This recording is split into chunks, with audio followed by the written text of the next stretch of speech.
Folks, there's a big difference between being the best of the best and being the best of the best of the best. And that difference is Claymore. We're gonna talk about comics from Devil's Due. It's something you wondered if Talking Joe would ever do. I guess we'll explain it all to you. Gonna take some time to read the books we've never read. Hey, it's me, Mark, and welcome to Talking Joe, the G.I. Joe Comics podcast. Some people might say a G.I. Joe Comics podcast, but not me. No, sorry.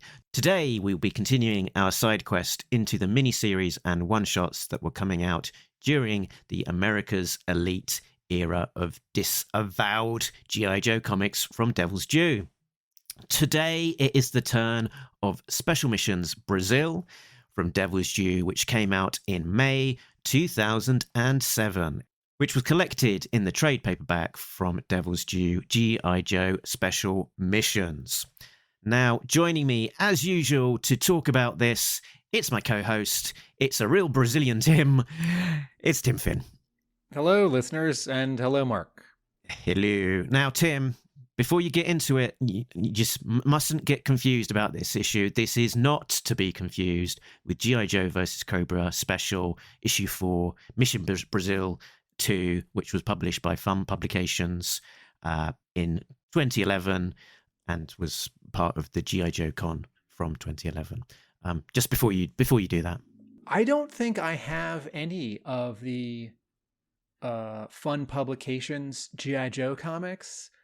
They were exclusives to the conventions or the fan club.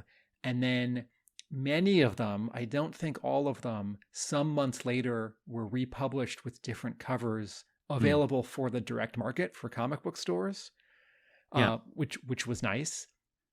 Through like Diamond distribution sort of routes. Yeah, yes, for some weird reason, I didn't get these as they were coming out. So I just imagine they just were off my radar, and I thought that it was something that I wouldn't be able to get from a comic shop, so didn't. I know the reason why I didn't get them, because I did see them in Diamond previews, and I wasn't interested for three reasons. One, I had been attending BotCon, which the same people had been running, and I was aware of the comics that were being made for the Transformers convention, and by not the same people, but sort of an analogous sort of set of Transformers people who were professionals and semi-professionals and who worked for the official fan club. And those comics were pretty good, but they felt unofficial and a little amateurish. And I was always aware that the sort of comic you got at the convention was also the program for the convention. Oh, right. And so there'd be a short comic story. I don't remember if it was 8 pages or 16 pages, but it wasn't full length.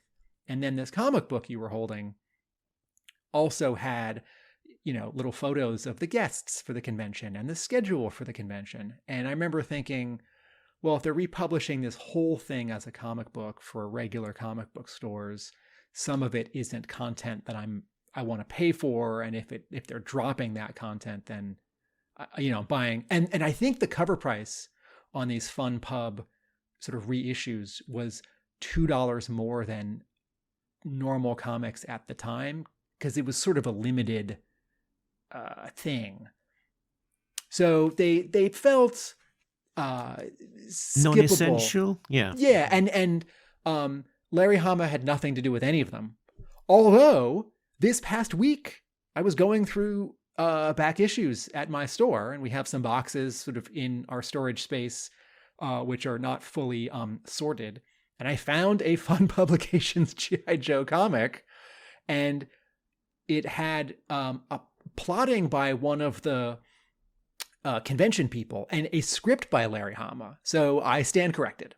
I like that you've corrected yourself sort of mid-sentence. That's great. So we've talked a little bit about what this is not. let's probably get into what it actually is. It's 2 stories, 48 pages, non-stop action. Should we take this moment to explore the meaning, relevance, cultural significance and history of G.I. Joe Special Missions Brazil, Tim? Yes. Yes. In 1986, because Toys R Us was such a good client for Hasbro and Toys R Us worked out an exclusive, and it consisted of 5 G.I. Joe figures and an audio cassette. And 4 of the figures were recolored figures from that year. Figures that were new. This wasn't like Tiger Force or Night Force, where it's figures from, a year and a half, 2 years earlier, 3 years earlier. This set came out in 86, and Dial Tone, Leatherneck, Mainframe, and Wetsuit in their original colors came out in 86. And then there's a new figure here who was originally going to have a new head and a new sculpt. And for cost reasons, it ended up being a reused head and reused body with new colors.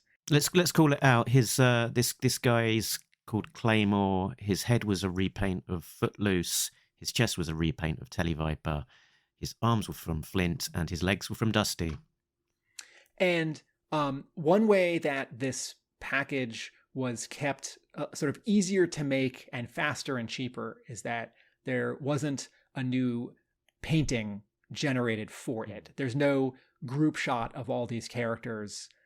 The quote artwork for the box is just a giant window where you can see the figures and the cassette and a little bit of the accessories, and then the sort of red card that is familiar to anyone who bought a vehicle, the way that the vehicle driver or pilot was packaged. Box kind of looks almost it looks kind of almost amateurish compared to the high value that we got. We were used to seeing from like a carded figure or vehicle. Yeah, this is mean. It looks a little cheap and it looks a little bootleggy. My next door neighbor, actually, who was I think 2 years younger than me, he had Special Mission Brazil, and I think I tried to trade. I think I successfully traded for his Mainframe, because in my collection I have Special Missions Brazil Mainframe, but I never had the cassette. Did I also get Claymore? And as a kid, I thought these new colors were cool, and I was sort of ready for more of this to happen. And Tiger Force and Night Force and Python Patrol, and it did. I don't think I've ever heard the cassette adventure, the audio adventure, but around 2005, after I discovered yojo.com, I think I listened to the first minute of the audio, and I thought, "Oh no, thanks." Mm-hmm. And so Mark, do you have any connection to this box set? Not really, other than it being this interesting curiosity, because we never got it in the UK, and Claymore particularly being an exciting character because he's an all new character created for the set, so a sort of extra kind of sense of mystery to him.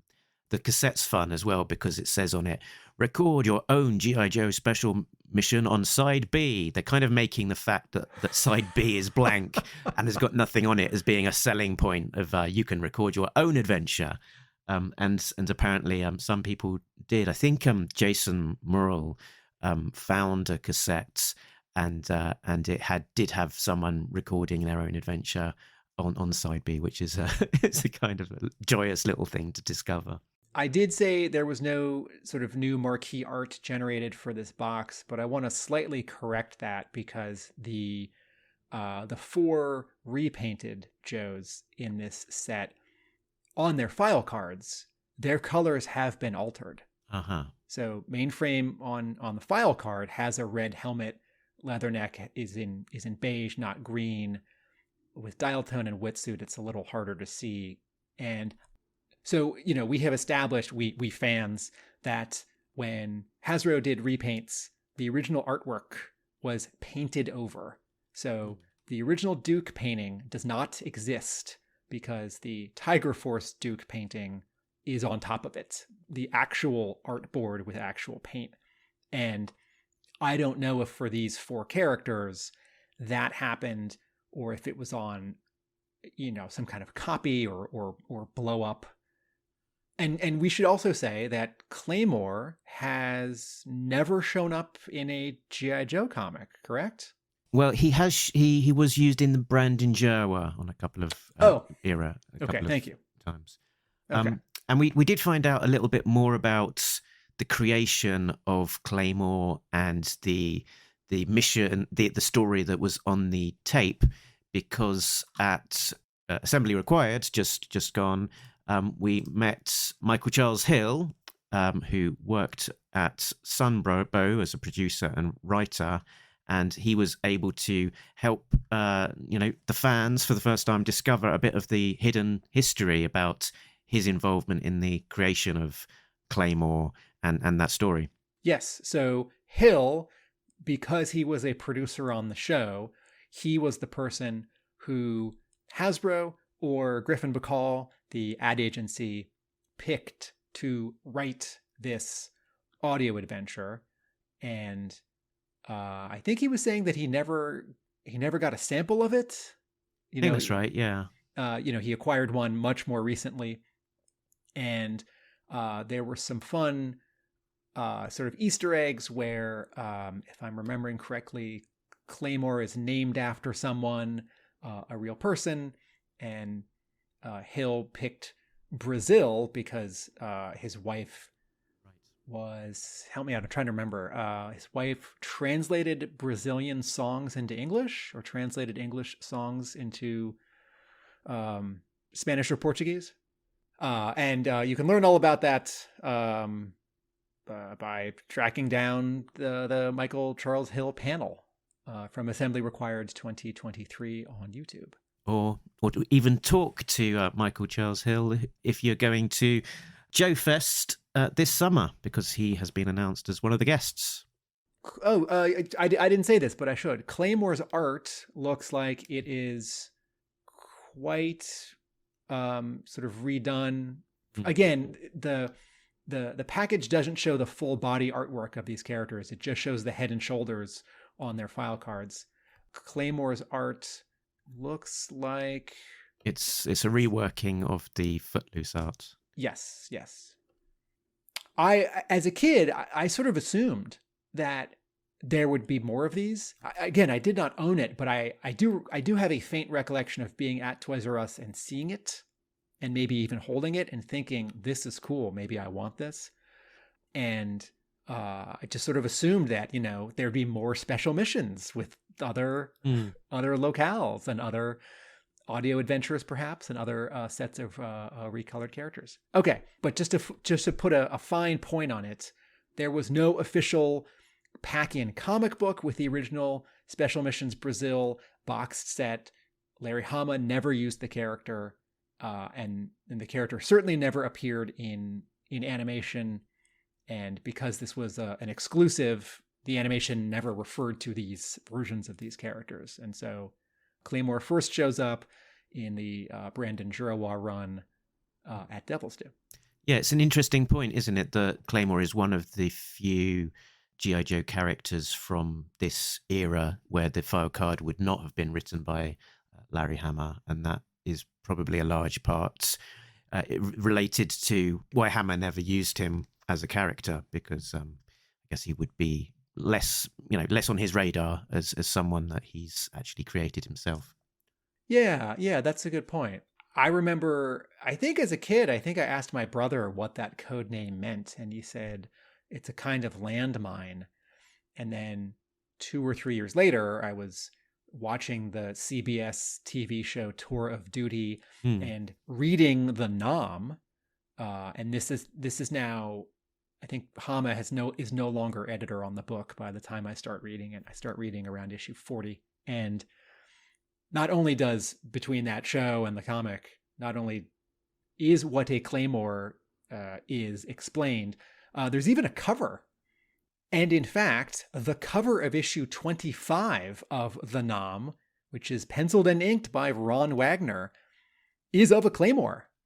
And the story behind this cover, the story in the cover, I should say, right? So claymore is sort of shaped like a lunchbox. If the landmines you're used to are the ones that come with the G.I. Joe character tripwire, right? Not little discs. And you sort of plant it, and there's a tripwire, and part of it says front toward enemy. And if someone trips the tripwire, if you can sort of imagine a lunchbox, but perhaps a little skinnier, and it explodes outward, like your lunchbox would open. If you sort of put your lunchbox down, you're holding the handle, your metal lunchbox, on a table. And so the shrapnel goes out towards where the tripwire was stripped.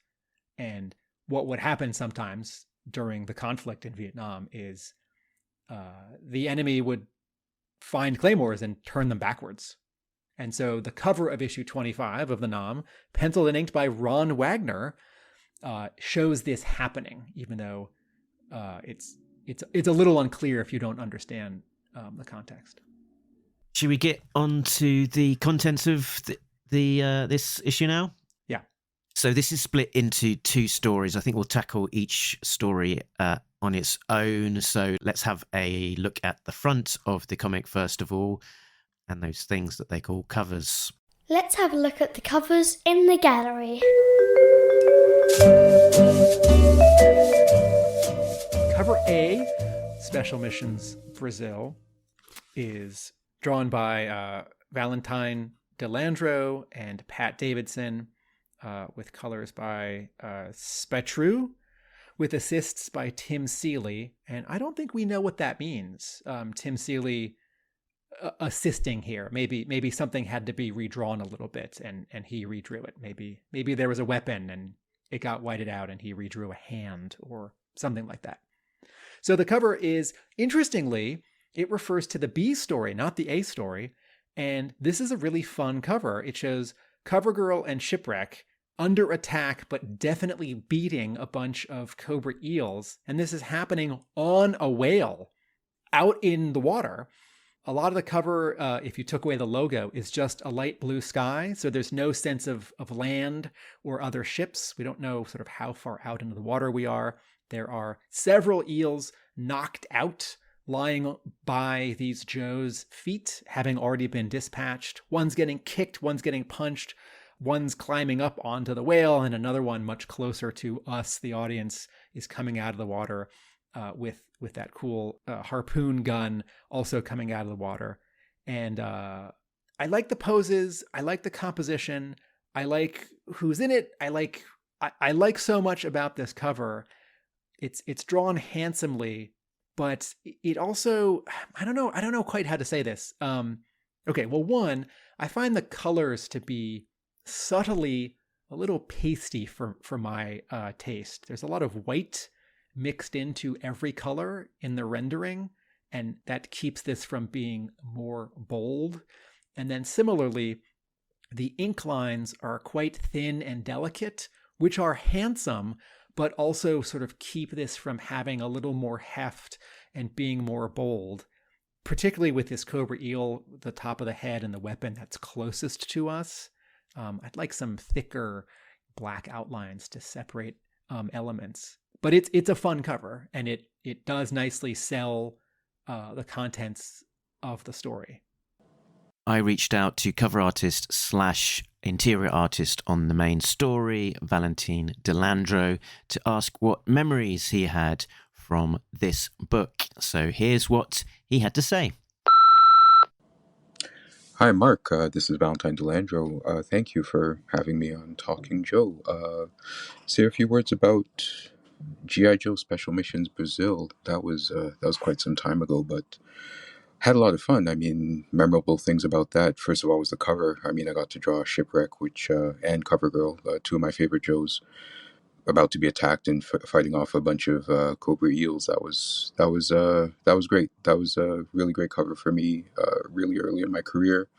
Anytime you get to work on Joe is a big treat. But I also remember working with Michael Sullivan, and his energy, his enthusiasm was infectious. I really had a good time working with him. it was a great project. Again, anything to do with GI Joe, I always find it memorable, and it's a great experience for me. So yeah, thanks for having me on, Mark. Thanks, Valentine, for that contribution. And back to Tim. And then there's a variant cover. It's got the Brazilian flag as a design element in the background. So green with sort of a yellow diamond and a purple circle with some stars in it. And then the Tim Seeley character art for the data desk files, the character profiles that show up halfway through this comic book of these Joes, each sort of standing there with, no background, but they've been sort of comped in together. Those are the characters that make up this cover. And then there's a little bit of sort of distressed, sort of fake like scratchiness added to the green. And it's funny because the colors from the backgrounds make this cover a lot more bold and sort of pop. But again, the coloring on the characters is really pasty. There's a lot of white used in all these colors, and these profiles are all penciled only and not inked. So the lines are really thin and delicate. And we spoke to the writer of this comic and also Devil's Due publisher, Sam Wells, and he gave us a little bit of an inside scoop on how this second cover came about. So Mike O'Sullivan wrote the backup story, which was 8 pages long, and my story was the lead-in, which I think was 28 to 30 pages. And then when it came for solicitations for Diamond for the direct copy, he was like, "Oh, well, I just got this image made of Shipwreck and CoverGirl for the cover." I'm like, "Oh, that's cool. That's the backup story and your story, but okay." But at the time, I commanded the print runs, and I had a lead on like what we could do for con covers, or this one that's on right now is the web store cover. So I was like, all right, well, we're doing a small print run of a web store cover, and it's going to be my team, and it's going to be more expensive, very small print run, and people are going to hunt for this one now. And secondary market, it's up there. This Brazil cover with the green background, is this supposed to look like a paperback book with some scratches or shine on the left and right? Yeah. So this was Sean Dove designing this for me, and I feel like this was just where he was at this point in time, design wise. He was like, "Let's make it look worn." I'm like, "Oh, okay." I just care about these characters getting on the cover. And so he was pulling the data desk images for this and repainting them, just changing the color to match the Mission Brazil stuff. But wetsuit, as you see in the back there, his legs, he wasn't drawn in the data desk files with legs. He was drawn swimming. So like he had the flippers on and everything, but we needed him standing on land. That's why he's pushed to the back, and he has America's Elite Flint's legs. Just to match, give him a gray and match. So let's look at the first story. Special Missions Brazil is the name. Writer Sam Wells. Pencils Valentine de Landro. Colours Garry Henderson with Tysheia Stevenson. Letters Brian J. Crowley. And editor Mike O'Sullivan. Plot breakdown. Years ago, a Joe team of Claymore, Mainframe, Wetsuit, Leatherneck and Dialtone were on a mission tracking down Headman and his headhunters. It's a mission that they felt had some unfinished business. Years later, the team get a pre-recorded message from the deceased Mainframe, alerting them that the team should reunite to take on Headman. I'll take this moment to note that Mainframe died in the Second Cobra Island Civil War in G.I. Joe issue 25. And Firewall joins the team in place of Mainframe to help them finally capture Headman. What is your top-down reaction to this story, Mark? There's a couple of things that sort of strike me. My thoughts are the art looks quite different. It looks like it's mostly sort of scanned from pencils, and that sort of gives it quite a sort of an illustrative quality to it. It does, and sort of combined with the colouring technique, which is kind of quite sort of painterly, it sort of does look different to the standard look of G.I. Joe, and I think for the most part is quite, the art's quite handsome, but not necessarily very punchy. The story is interesting, that sort of framing of then and now, the sort of the past mission and then sort of the team coming back together and sort of acknowledging that their teammate Mainframe is no longer there. So there's sort of a lot of connection to the sort of the past of G.I. Joe as well as the present. But I think the overall story didn't necessarily excite me, possibly as much as I'd have hoped. So slightly mixed.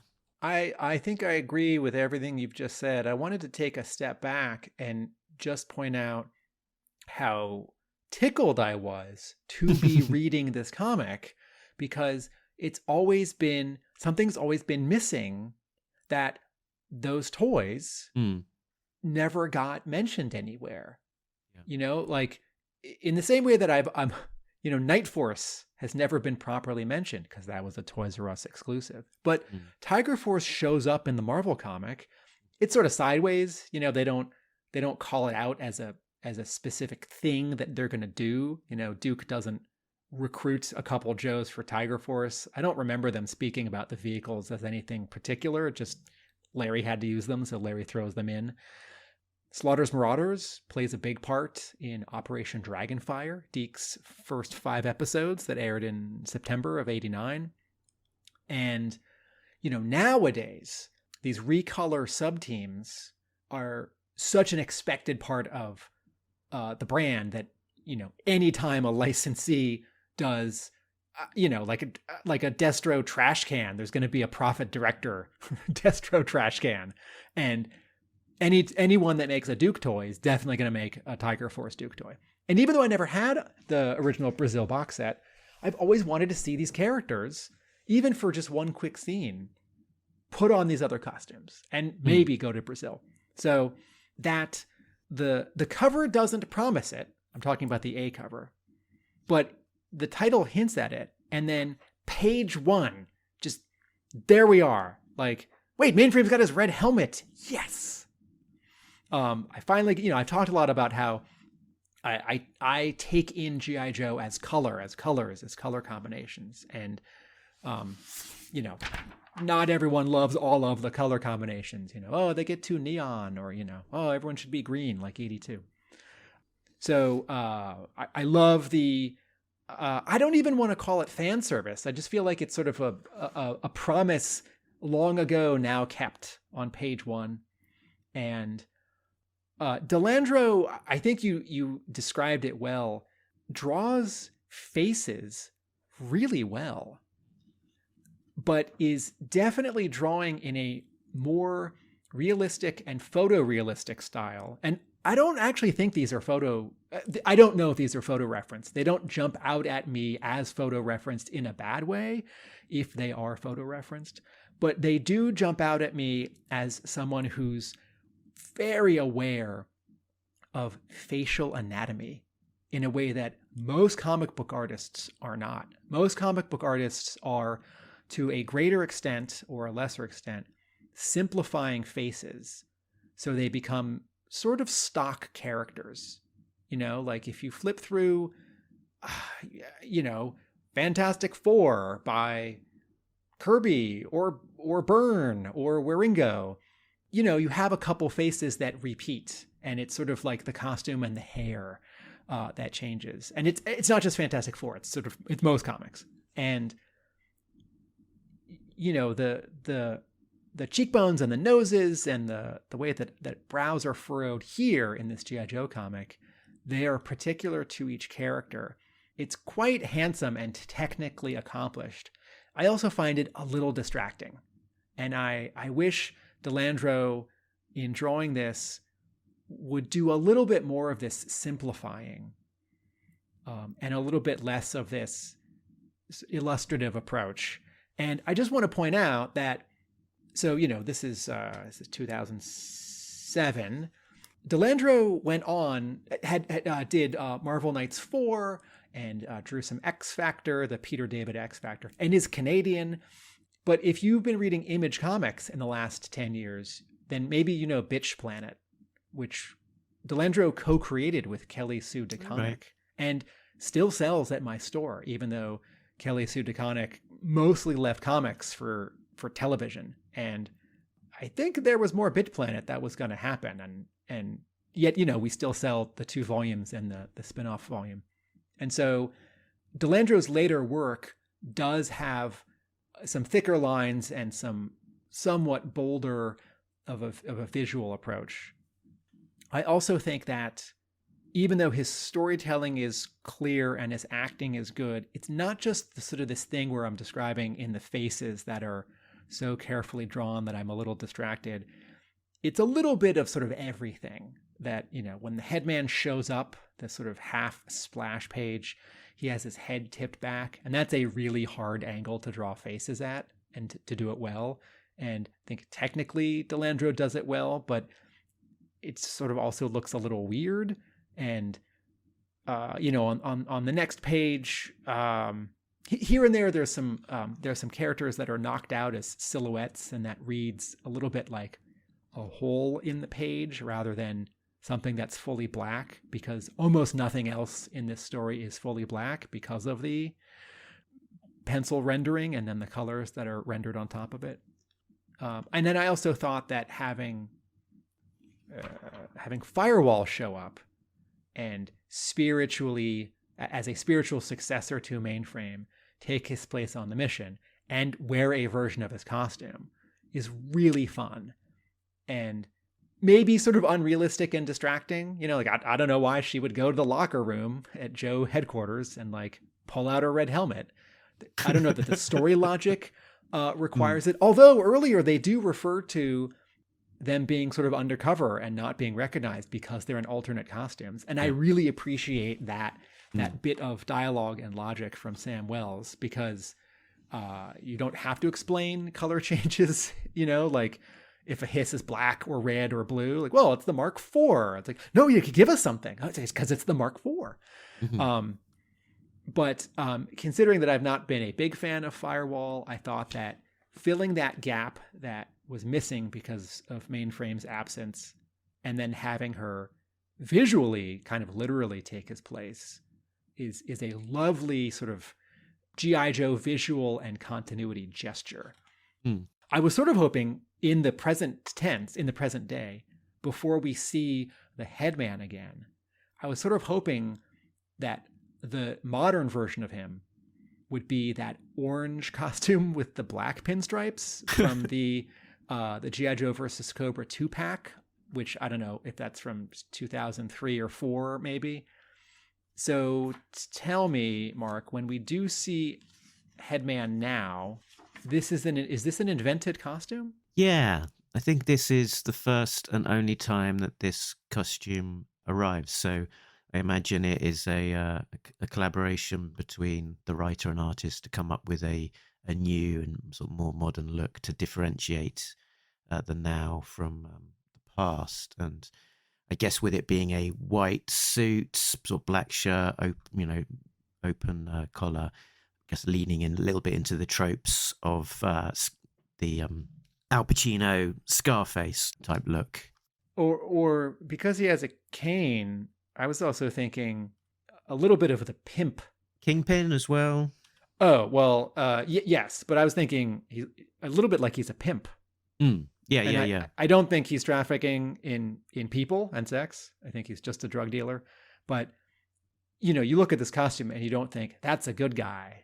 No, that's true. I do wish that in his modern iteration, he still had his facial hair, because this is one of those, character visual that, I'm really particular about in G.I. Joe. I think if characters had mustaches or beards in the 80s and you redo them now, it's okay if you go to a goatee. But I don't want Roadblock to lose his mustache or his goatee.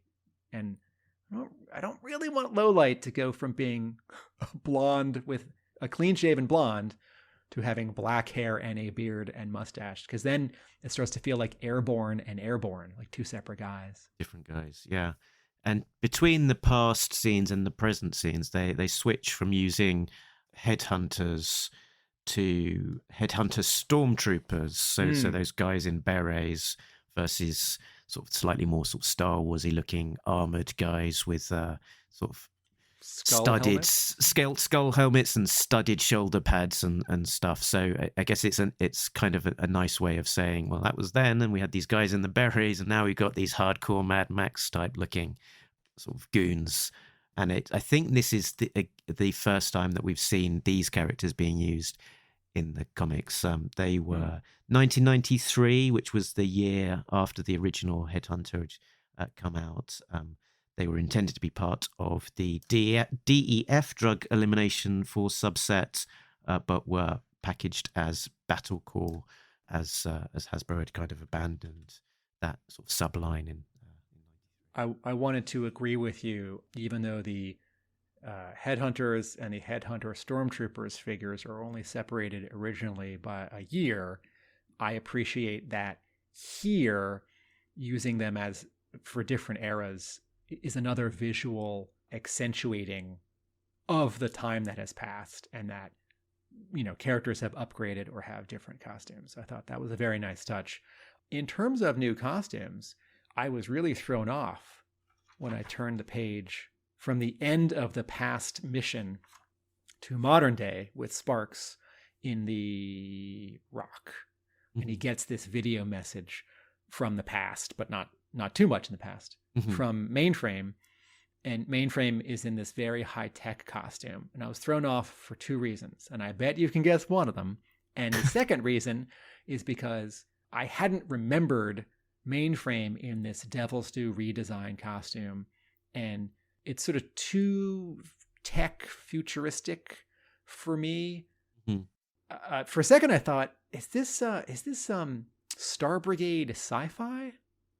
Not that Star Brigade sci-fi had this sort of headgear and like ribbing on his shoulders, but it's, you know, this look, or actually 1986 sci-fi. You can imagine him wearing some insulation under his helmet and under his green RoboCop suit. But, you know, the guy who shows up here, to me, doesn't look like a G.I. Joe. He looks like a fancy scientist tech person that G.I. Joe has to rescue, or that like Cobra's going to assassinate. It looks a little bit too much like a kind of a Marvel comic superhero design to a character, and I didn't like this redesign of Mainframe that they'd introduced in the early days of Devil's Due. But you know, given that they're trying to be faithful to the canon that exists, this is the Mainframe that they've got, who was about before he died. So you know, they're using the right Mainframe. It's just for the Devil's Due era comic, but it's not necessarily the best. Yes, they are right in doing it, and I thought, okay. Mark, tell our listeners the other reason why I was thrown off when Mainframe shows up.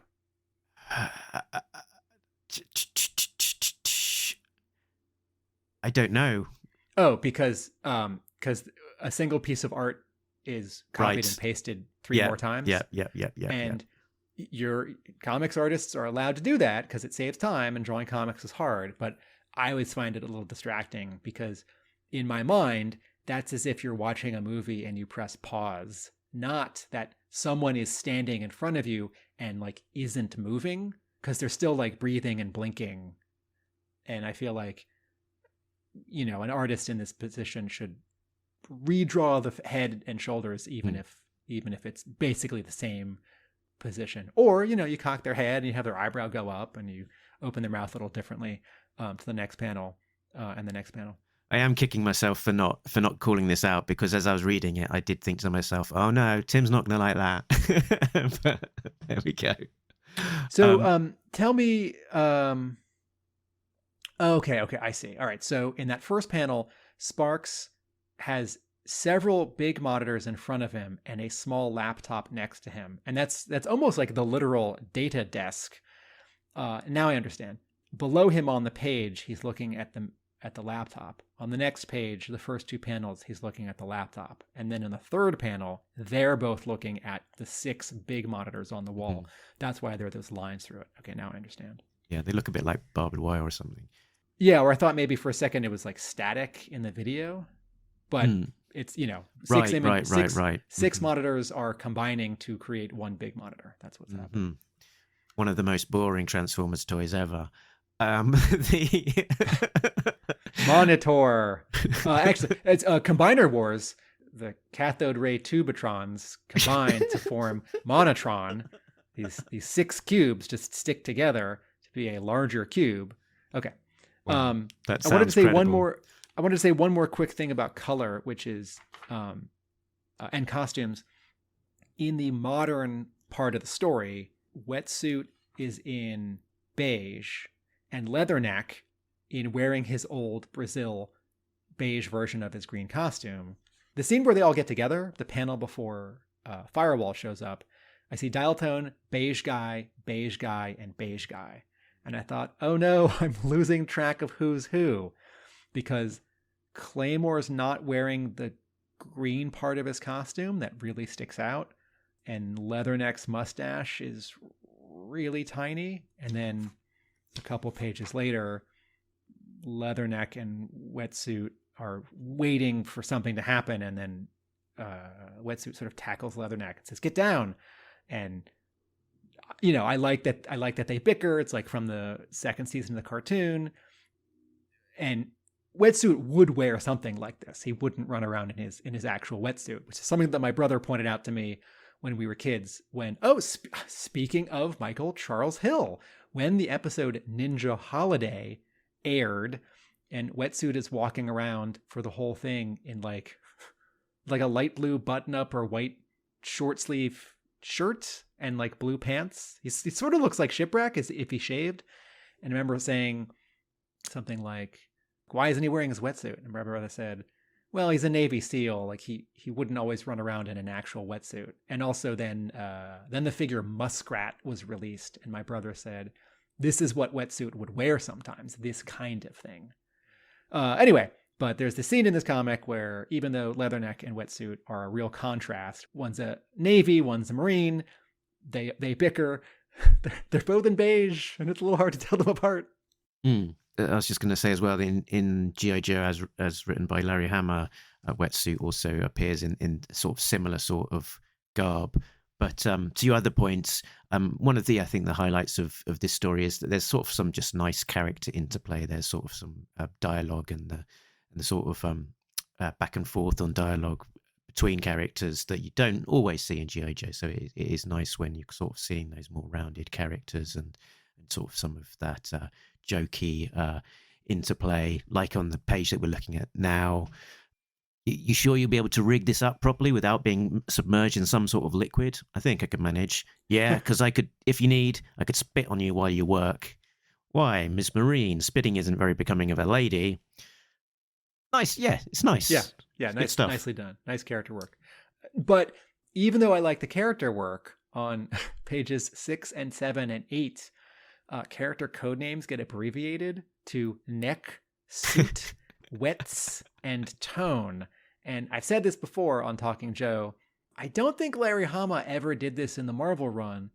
Chuck Dixon was doing it in his IDW run. And I think if I was a Joe, I would do this. So I understand the logic of it. I don't actually like it. Mm-hmm. And I know that in a lot of situations, you're like running from Cobra and their explosions. And you might, if someone's got a 3-syllable name, you might just use one of them. But in my mind, they call each other by their code names. They don't have nicknames. You know, like no one's going to call Sparks Sparky. No one's going to call Roadblock RB, you know? So it's okay. I don't love it. Mm-hmm. There's a storytelling thing I wanted to point out on page 3. The bottom panel, which is actually 2 panels. We're looking at Mainframe from behind, his head and shoulders. And on the left half, we're seeing in what in film is called a matte shot, MATTE, where it's like you're looking through a keyhole or binoculars and most of the screen or panel is black, but then you've got this cutout shape. And it's because a matte has been cut. And so we're seeing what he's seeing through binoculars on the left, which is more bad guys or bad guys on a boat. And then on the right side, he's looking to the right. and there's just sort of a dark thing over his shoulder, which kind of looks like a hill in the distance. And so then 1-2 pages later, there's a silhouette of him with what's definitely binoculars up to his eyes, and then another sort of POV shot, a POV panel of the matte binoculars shape. And I realize now that page 3 panel on the bottom, which is really 2 panels, he is holding binoculars, where he says, I'd say they're either hiding something or have no idea what they're getting themselves into. Those are his hands, gloves and binoculars, but they're colored so dark. It's like a dark blue for the gloves and a dark green, and they're held so low and cropped by his shoulder that they don't read. And this is one of those cases where I look at this and I say, I'm sure this was a lot clearer on a monitor. Like the colorist who did this, it was much clearer to them looking at a computer, and it just was going to print much darker. And colorists beware of K, beware of adding black. It's not how you make colors darker. You don't do it by adding black. And be gentle with artwork that's already been done in ink wash or in like pencil gradients. And it's always helpful if something is inked, not just penciled, to have a thicker outline on, in this case, the shoulder, to push those hands and binoculars back. And for the artist, I'd like him to pull the hands up a little bit more. True. I had a couple of things still on my list to flag on this one. Basically, I Spies. Headman, he was last seen in Marvel issue 127. I had thought to myself that he actually had died in the Marvel run, but I was misremembering. In that issue, Headman is on a boat bringing in another drug shipment to Broker Beach, I think it is. And Cobra Commander has a Technoviper take control of the G.I. Joe satellite laser to shoot Headman's boat. And then the DEF sort of fish out the headhunters and Headman from the water. So that's the last time that we see Headman before this point in the comic being fished out of the water. And this comic includes a scan of a Marvel panel. True. On a monitor or something. on a computer monitor. Mm-hmm. Also on the Headman identified threats data desk page, there's a picture of him from the ARA book. My other I Spy was just the reappearance of Rashid, who was introduced in G.I. Joe from Marvel, issue 58. Is this technically an I Spy if there's an asterisk, if there's a footnote and asterisk pointing you to that? It's not really an I Spy, but I'll mention it. It's a noteworthy return appearance. Exactly. This one feels like, remind me, what was the Devil's Due issue we read where someone from, was it Special Missions issue 4? Someone who was piloting a boat? Sarawak Sally, are you thinking of? Yeah, maybe that.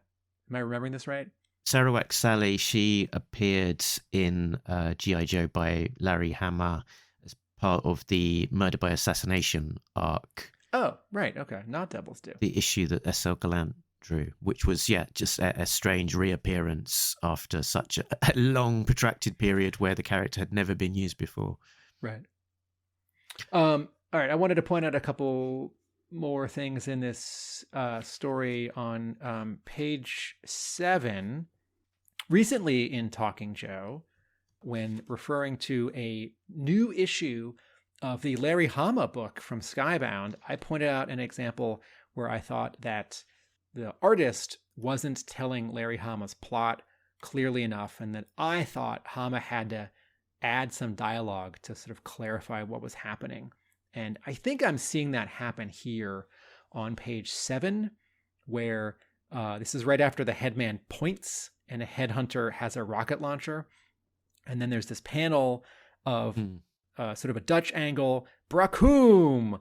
And either that same headhunter and the Headman, or that same headhunter and another random headhunter, are getting sort of thrown off the ground that's exploding. And the one with the rocket launcher is pointing the rocket launcher up, but the trail of smoke is going down. So his shot just got messed up, and his word balloon says, "Ugh, what was that? It messed up my shot." And then in the next panel, you see a trail of smoke and a rocket is going into the distance and exploding past Claymore and Dial Tone. And I got to that bit of dialogue and I thought, woof.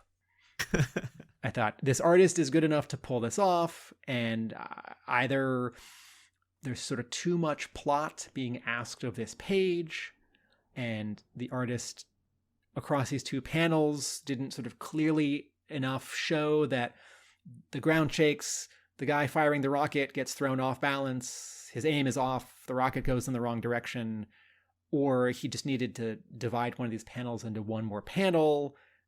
But something, this jumped out at me as a little conspicuous. And then on page 17, when the Joes are going into Rashid's underground surprise high-tech bunker, what's her name? Firewall says, "Wow, Radio Hut doesn't have anything on you." And this kind of thing always disappoints me, and I really feel for Sam Wells, the writer here, because I can totally imagine him writing in the script, "Wow, Radio Shack doesn't have anything on you." And then the editor at Devil's Due or someone at Hasbro says, no, you can't use the actual name because, they might sue us because we didn't get permission, or like, oh, well, we're actually partnering with their competition and we don't want to give them a little bit of free advertising, whatever it is. This kind of thing happens in comics, in entertainment a lot, even in the world we live in where, like every character shows up in Wreck-It Ralph 2 or like Ready Player One from all these other companies. You still have cases where, a company will say, no, don't use that brand name. And the joke is sort of, the reference doesn't make as much sense. Although in another way, Radio Shack is gone now. And I read this for this episode and I thought, if younger readers are reading this comic now, they don't know what Radio Hut or Radio Shack is. So what's Firewall talking about?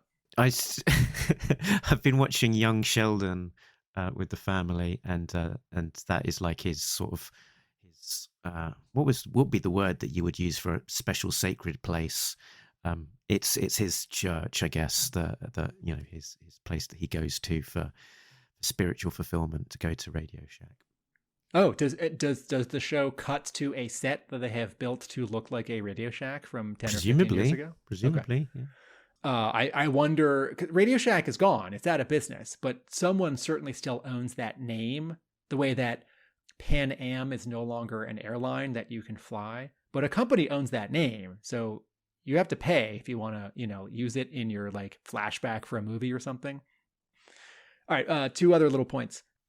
When the mission in the past ends, the Joes seem a little dejected, and Claymore gives them a pep talk. "We did too, Leatherneck. We were able to take valuable intel back to headquarters, the Brazilian government, and the DEA. That's worth a lot more than what we're giving ourselves credit for. Nothing to shake a stick at, guys."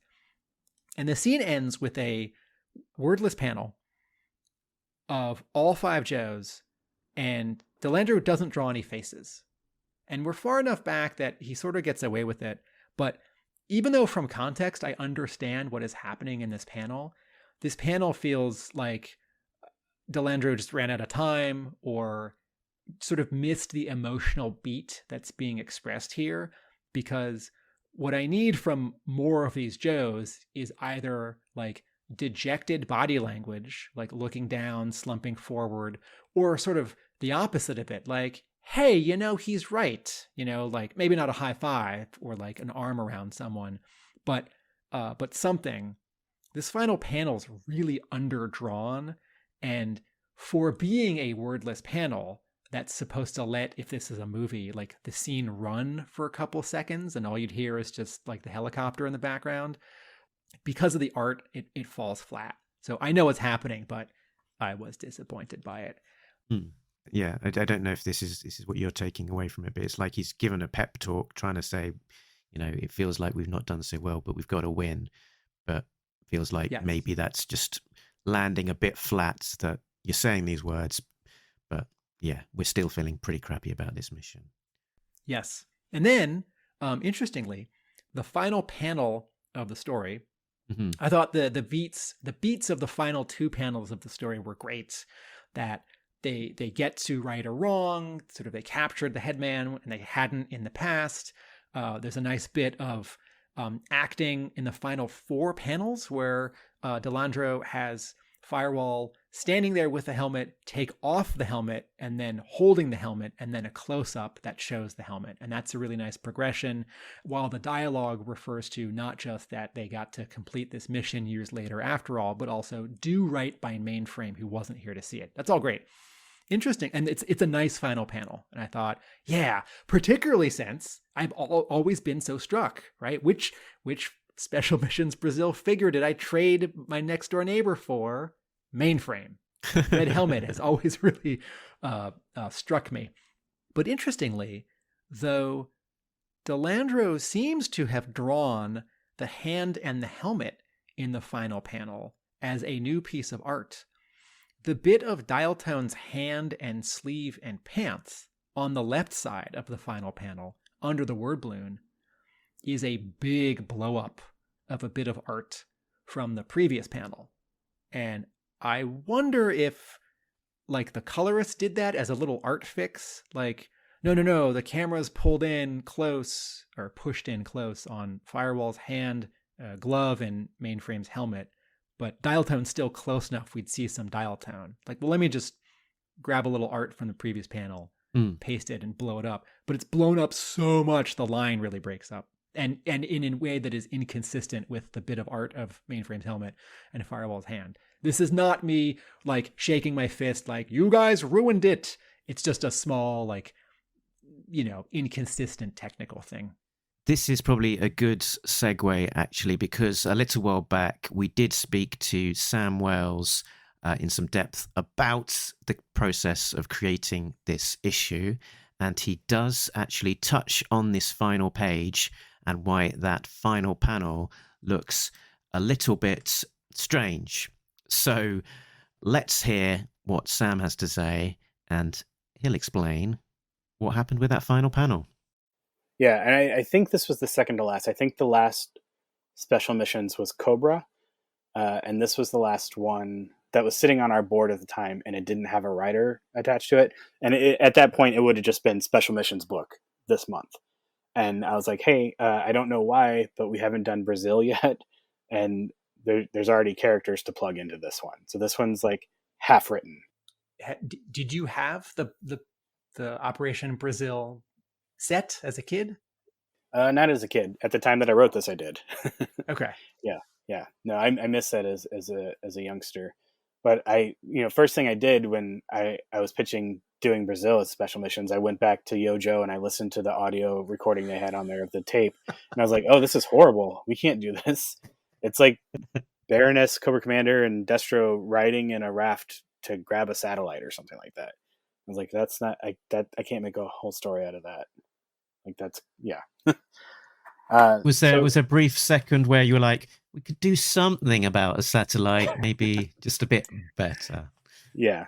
But I think I just wanted to bring Headman in because, how much had he gotten in the past, like, 20 years in Joe books? So it was cool to throw him down there. And I actually didn't realize at the time when the book came out, I asked for, like, Brazilian troops, and what I got was NATO troops. I didn't realize that when the book was published. Like, the guys coming in with the light blue helmets, that's NATO. And I was just like, cool. I had no idea. Okay, so this is a good segue. All right, so as a kid, you had read some comics, not a ton of comics. As a Devil's Due employee, you were devouring comics and helping to make comics. And now you were writing a couple stories. So did you have any particular requests or ideas about what you wanted in the art or the visual storytelling? Or were you just sort of leaving it to the artists and the sort of Devil's Due, like, pipeline? Yeah, there were a couple. I wish I had Brazil right in front of me. There were a couple things that you lay out how you visually want it to look. If not, you just say who's on the page, who's saying what. What I remember is page 1 and page 20. Oh, here I have the final page here, that, like, the original artwork. So it was 25 pages. So page 1 and page 25, I remember specific things from that, where page 1, I laid it out how I wanted it to look, like with the opening scene and all that. But what Valentine turned in, he added at the bottom all 5 of the dudes on the roster. And I was like, that's brilliant. Like, that's great. You're showing all their faces up front. I love it. So that was the one change that he made that I was like, oh, that's thank you very much for taking some liberties there. And then the thing with the last page, what's printed is much different than what was drawn because Hasbro was not happy with, let me grab it and see if I can actually show it. There's a lot of Firewall's butt there in that last panel. Here we go. Yeah, and what's printed is cropped, so it's mostly just the hand with the helmet there. Like when it went for approval, Hasbro was like, nope, because it's a butt. We can't have butts. Now back to G.I. Joe. There we go. That was great talking to Sam. And yeah, I don't know whether necessarily the story necessarily needed a giant close up of Firewall's butt to finish it off, but it at least explains why that last panel looked a bit strange, as spotted by Tim. I am falling down on my job as Talking Joe host, where we read Joe comics and talk about them, because once again, I didn't really read the data desk profiles. They're a little easier to read than I think maybe some previous ones. Mm-hmm. This blue text on sort of a lighter gray. Sorry, I think I'm just a grump, and I'm not really interested in reading 4 paragraphs of dense text about Joe's in the Devil's Due universe having like Devil's Due adventures that I do or don't know about, and sort of weaving that into Marvel. To our listeners who are big fans of Devil's Due, I'm sorry, but I did, because there is so little of Claymore. I did read the Claymore profile, and I was curious, Mark, if you did, and if you did, what you thought. Yeah, I think I had the same sort of thought process as you. I do struggle with these data desk entries because there's this sort of big, dense blocks of text in very small font against potentially quite a, not easy to read, color choices. I did read Claymore's for the same reason that you did, and I thought it was interesting expansion of sort of Claymore's profile, given how little they had to work on. And I did sort of reference back to the file card, and they sort of both play on this kind of sense of him being a bit of a super Joe, that he's kind of the best of the best of the best. And so there's this funny thing that's in his both his profile here and also his original file card that says something along the lines of here on his file card. It says this: join the Joe team at the insistence of Hawk. His only stipulation was that he be called in on special assignments only. And then they go on to say that Hawk agreed. Claymore is respected by all branches of the armed services, and his reputation as a soldier is known far and wide. Very few men have ever seen Claymore, but those who have served him have not and will never forget him. So yeah, it's sort of interesting. It's almost like making him sound like, just if you've got like the Snake Eyes being one of these super Joes who's the best of the best, that we've got Claymore here on the other side, and he's only going to be involved in special missions, none of the normal G.I. Joe humdrum missions that don't justify his special presence. Folks, there's a big difference between being the best of the best and being the best of the best of the best, and that difference is Claymore.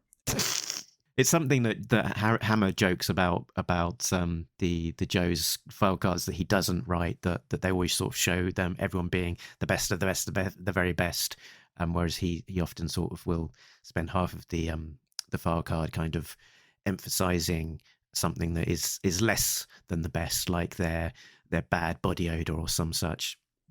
Mm-hmm, mm-hmm. To our listeners who are disappointed that I keep not reading these blocks of text in the Devil's Due issues, in my defense, in just about every comic book, if I turn the page and there's a big block of sort of story text, I don't mean like the Marvel bullpen bulletins page, or like an editorial from Dick Giordano in a DC book. That stuff I eat up. But and I can't think of many examples, like once or twice in Brian Michael Bendis' Ultimate Spider-Man, you turn the page and he'd have Mark Bagley just draw like one big panel, and the entire right third of the page was just a bunch of dialogue that was typed out, not even in word balloons, between like Peter Parker and Felicia Hardy. And I'd think, Bendis, this is not a movie and you're not a screenwriter. This is comics. Give us some word balloons. And in some later issues, of Cerebus, that get really text heavy. And I like that book a lot. I cannot read those blocks of text. So it's not just G.I. Joe. It's not just Devil's Due. G.I. Joe. I was a little thrown off by the sort of Super Joe-ness of this Claymore data desk page. It is somewhat set up there by Michael Hill's original file card for the toy. And, someone can know at least 10 languages. People do. And, the American government would recruit some of those people in the military. But it's sort of read as sort of like a superhero to me rather than like a grounded person. And so I thought, okay. All right, next story. Right, the next story is called Prelude to a Kiss. It was delivered to us via the talents of writer-editor Mike O'Sullivan, pencils Pat Quinn and Tim Seeley, colours Peter Sofronas, and letters Brian J. Crowley. Plot breakdown. Covergirl and Shipwreck's romantic relationship plays out over the years in flashbacks, while in current-day Brazil, they interrupt their holiday to stop a Cobra enclave from kidnapping a senator in Rio de Janeiro. I kept that plot briefing short and snappy. Yes, and it is a short story, so I think a short plot breakdown is warranted. All right, what's your broad reaction to the story? So broad reaction is it's Mike Sullivan, I think, doing what he quite likes to do, which is kind of filling in gaps in stories and just sort of rounding things out a bit. So in the main title, it was there was a scene where it was revealed that Shipwreck and Covergirl were now an item. So this story is effectively sort of giving the long version of that story, of rounding out how that all happened beyond like a speech bubble saying that was now a thing. And he does a nice sort of trip through the history of Shipwreck. They've got a flashback to the maiden voyage after the Battle of New Cobra Island in ARA 41, after the Battle of Springfield in issue 51. There's a scene just after G.I. Joe's been shuttered, the pit has been shuttered, from issue 155, and then a couple of scenes sort of relating to sort of in between issues of the Devil's Due era. So it's sort of, got a nice little bit of interplay of walking through history and at the same time sort of telling a kind of a modern day story. The arts seemed sort of relatively simple. You've got the colours on the flashback scenes in grey. I'm not too sure that entirely works. You kind of lose a little bit of clarity in the telling of having everything all in grey and fairly aggressive greys, which loses some of the art. And I don't know, the art generally just feels a little bit underbaked to some degree. Yeah, I agree. I thought having each of these scenes be 1 or 2 pages and flash back and forth was a cute device. I thought the actual developing of their relationship was fun. Each of the flashback scenes gets a title, which reminds me of how Priest writes many of his comics. Christopher J. Priest, who's best known for Deathstroke and Superman Lost recently, and a bunch of Vampirella. But so Pat Quinn pencils the flashbacks, and I don't think he's ready. His acting is good. His compositions are good. His anatomy is good. But the whole thing has this, it's a little bit of an amateurish polish to it. Like on the page that says X marks the spot, like CoverGirl's reaction, and then Shipwreck's eye and nose and cheek in profile all the way on the right. It's drawn well, but it could be drawn a lot better. And I can't imagine someone with these pretty good skills drawing this book 10 years earlier at Marvel. And so part of what this story does for me is it reminds me of where Devil's Due was going at this time, which is A, pencils only, no inks, which we've heard about from, was it Mike O'Sullivan when we interviewed him, or was it? Yeah, I think we talked to Mike about it. Yeah. To save money. And so that's a general thing. And then also artist Pat Quinn specifically, and a couple other artists like him, who would around now start drawing the main book and also Dreadnoks Declassified and G.I. Joe Declassified, these mini-series that I wanted so much more out of, drawn by more than one person, and all of whom were not quite good enough to pull it off. And so this story here, Prelude to a Kiss, the actual story, the actual writing is fun and cute, and I like it. And as a backup, it works. And I appreciate sort of a light touch to filling in some gaps. I don't think you need a mini series to do it. I don't think you need oftentimes a full issue to do it. Maybe a 10-page backup is just right. Pat Quinn had already drawn for Marvel at this point. He'd drawn 2 issues of Captain Marvel, the series that starred Genis Vell, the son. That was the Peter David series. And Pat Quinn had written and drawn a book on perspective, that Blue Line or Blue Line Pro, which they made Bristol pages that you could buy to like make your own comics. They were a publisher that sold like art supplies. So like Pat Quinn had worked professionally, but there's just not enough here. And then compared to Tim Seeley's pages, those are much better. Yet those are pencils only, and there are some rough edges and sort of cheekbones and textures here and there and outlines where, man, does the story want to be inked.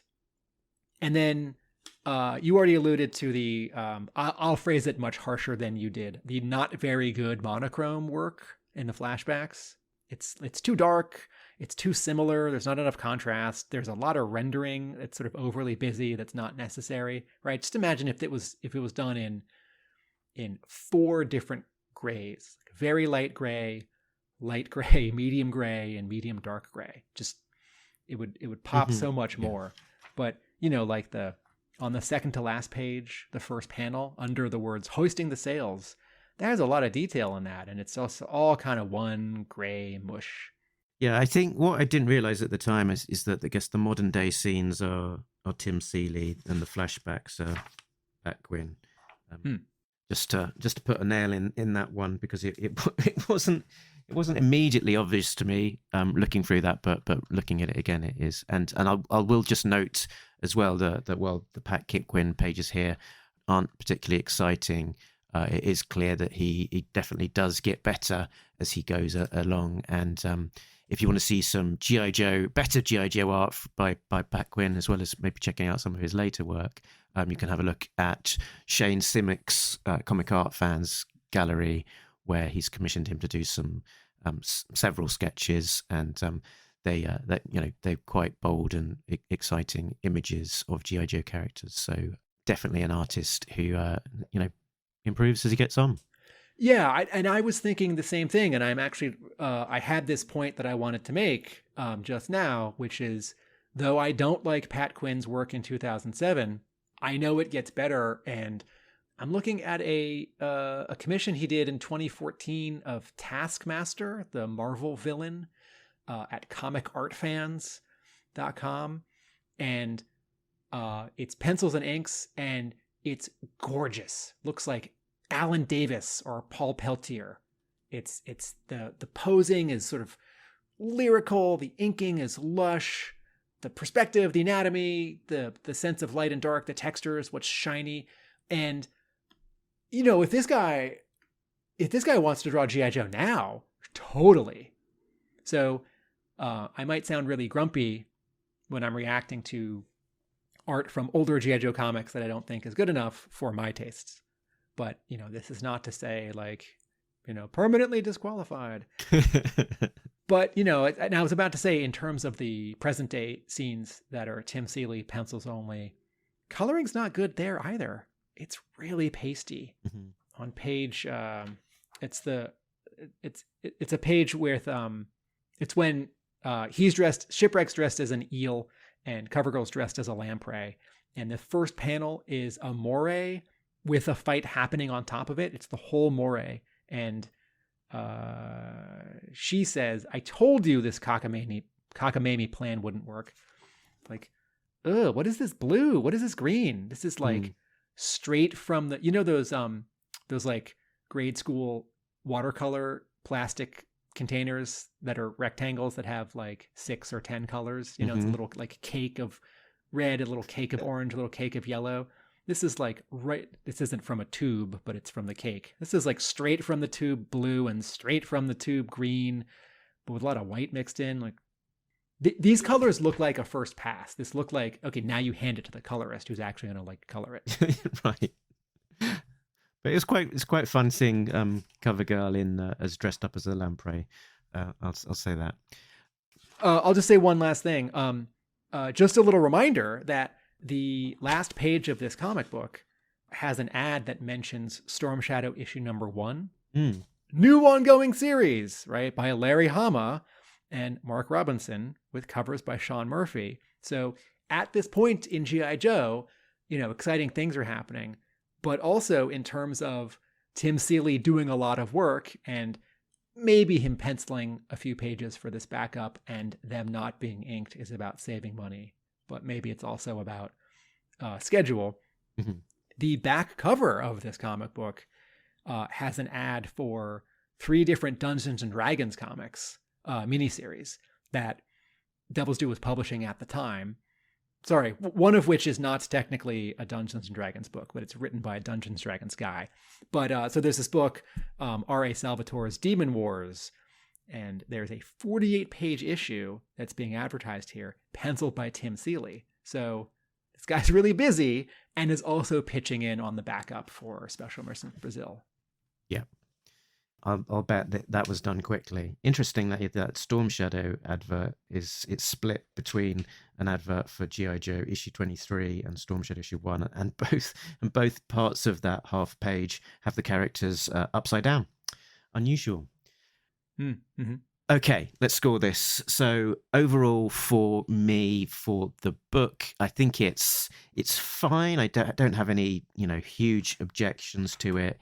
It's not my favorite. It's not one that I dislike. So it's a read, but I don't think it sort of progresses the overall lore too much. So somewhere in the middle, like I'll give it a 6.5. It's fine. It passes the time. There's a lot to like, but it's not going to set the world on fire. It's at its best on the front cover, and the lead story, there's a lot to enjoy. The book gets weaker as it goes. It is a double-sized comic, and I love double-sized comics, and it is... More is more. That's the phrase, isn't it? I'll give it a 5. And just to remind listeners that Tim's 5 is a normal person's 10. I think my 5 might be a normal person's 8, but and I just want to say one last time how exciting it is that the Devil's Due folks made use of the Special Missions Brazil characters and concept and color schemes. That's a lot of fun. And so as I'm holding this issue, even though I didn't give it a high number, I have a lot of warm feelings for this comic. It's like, yeah, they did it. They did it.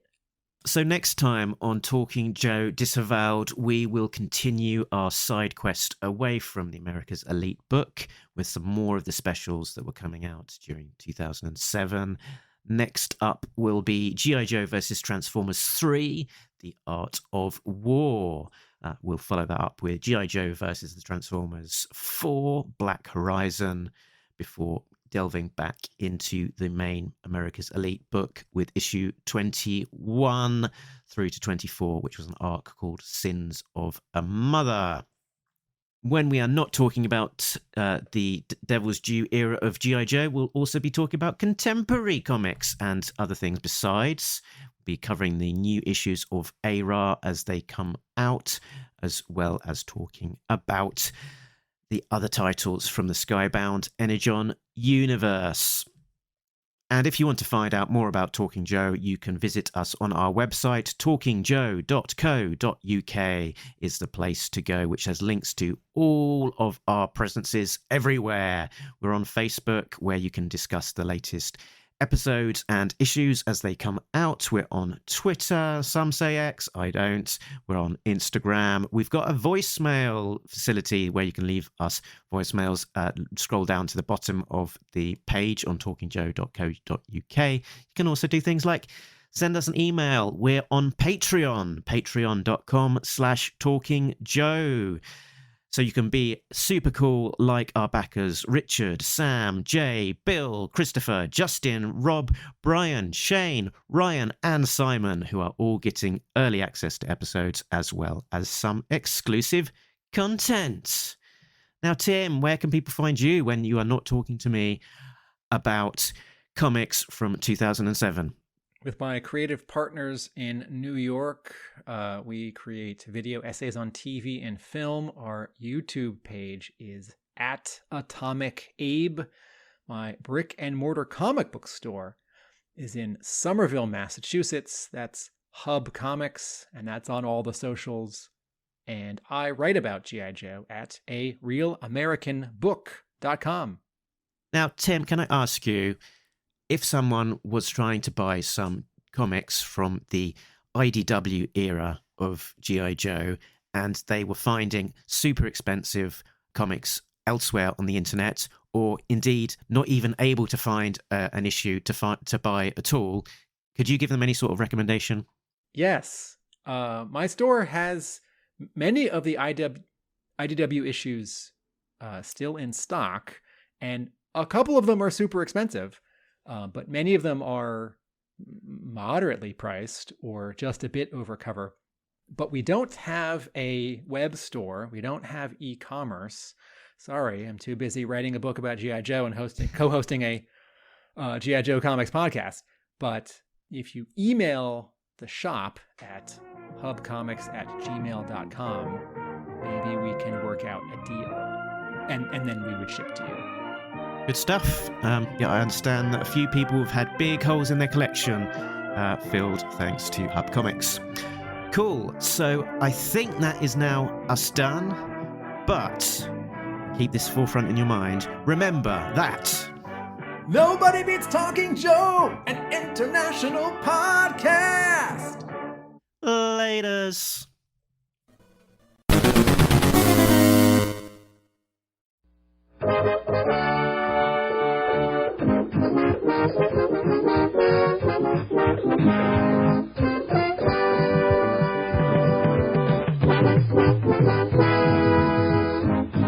Deep in the Mato Grosso jungles of Brazil, Captain Claymore of G.I. Joe leads 4 other members of this elite force. They are Wetsuit, Leatherneck, Dial Tone, and Mainframe. Their mission is to retrieve a downed informational satellite lost somewhere in this dark, savage land before Cobra can get their reptilian hands on it. The security of America depends on it.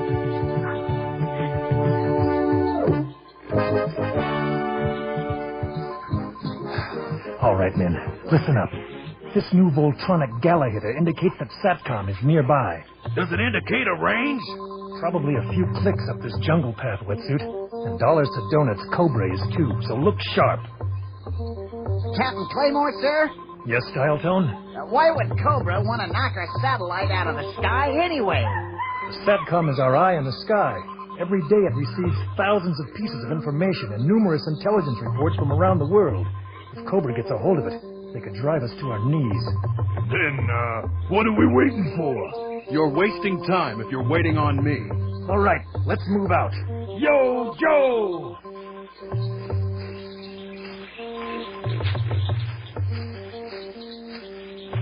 Meanwhile, not far away, in another part of the jungle, Cobra Commander, along with Destro and the Baroness, leads his Vipers toward the downed satellite. According to our sources, the G.I. Joe satellite has fallen very near here. And what about G.I. Joe? I've arranged a small reception committee for them.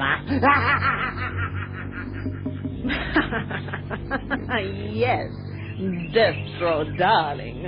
G.I. Joe will be the guest of honor at the local natives' nocturnal banquet. Oh, I see.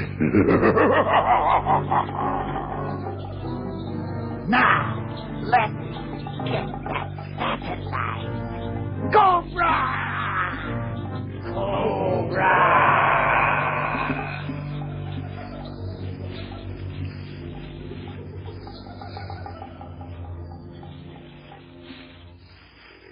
Unbeknownst to Captain Claymore, Cobra Commander has engaged a local tribe of savage natives to keep G.I. Joe at bay.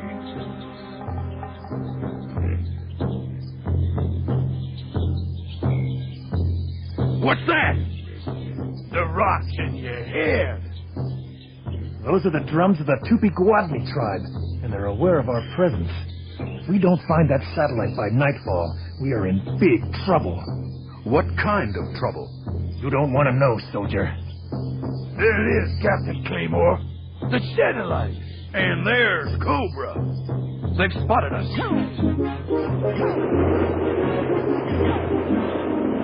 Cobra! So much for a walk in the park. Yo, Joe!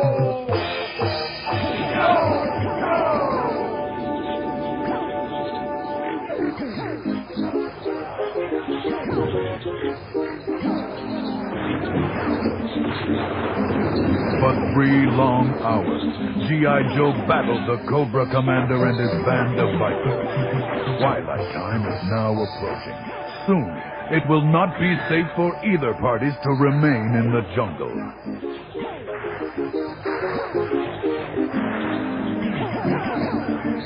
Cobra Commander! The sun is setting! We must get out of here! Yes, Commander. Even we can become victims to the horrors of the Tupi-Guadni. Let G.I. Joe have their precious satellite while we still have our lives. Coward! I'm surrounded by evil cowards. On the other hand, we could always come back another time. Yes, Cobra Commander! Perhaps another time would be a splendid idea. Now, please, Cobra Commander, advise the Vipers of your new strategy. Cobra! Retreat!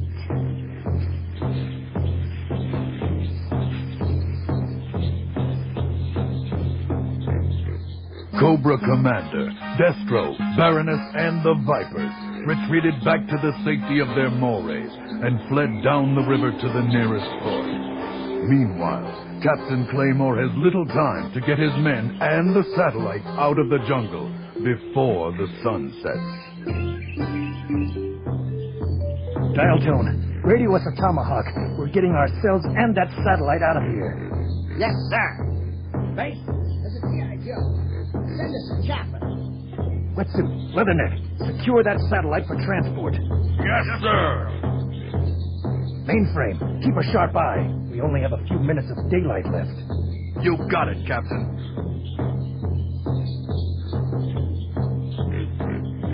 The seconds tick away as the sun merges with the horizon. It casts a golden glow along the jungle ceiling. Time is running out for Captain Claymore and the Joe. Will the Tomahawk arrive in time?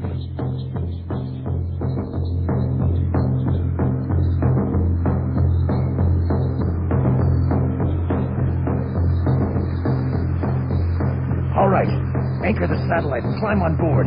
We're out of here. Yo, Joe! Yo, Joe!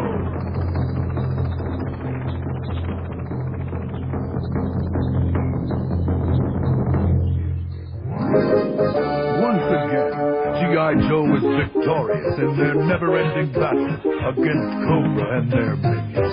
But they can never rest on their laurels, because Cobra can and will strike again, anytime and any place. Yo, Joe!